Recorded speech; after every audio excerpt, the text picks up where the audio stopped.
So what do you do if you're stopped by police in suspicion of driving under the influence? Here are 3 tips from a Southern California criminal defense lawyer. Tip number 1, do not tell the officer you've been drinking. Don't tell the officer you had 2 beers, or if they ask you've been drinking, that you tell them you've been drinking any alcohol. If you tell the officer you've been drinking, you just gave that officer reasonable suspicion to do field sobriety tests. In the field sobriety tests, they gather more information. So if an officer asks you've been drinking, politely say, I decline to answer your questions. Number 2, don't tell the officer you've been impaired. This kind of goes close to the drinking part, but an officer will ask sometimes, do you feel impaired by driving?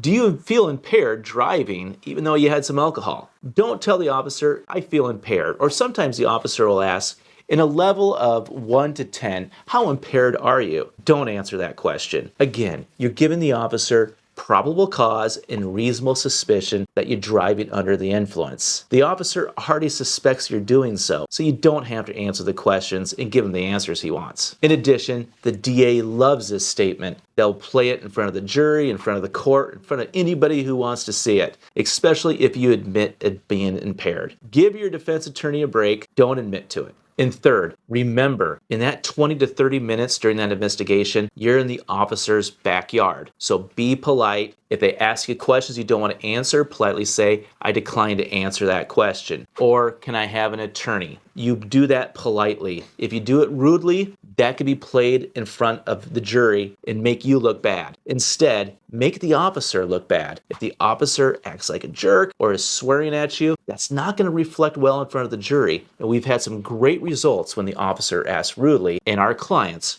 are acting nice and polite. So, in that 20 to 30 minutes, understand you're in their backyard and act accordingly. Follow these tips if you're stopped under suspicion of DUI, and it'll make the process go a lot smoother. And if you get out of jail, call a lawyer right away so you can start building your defense.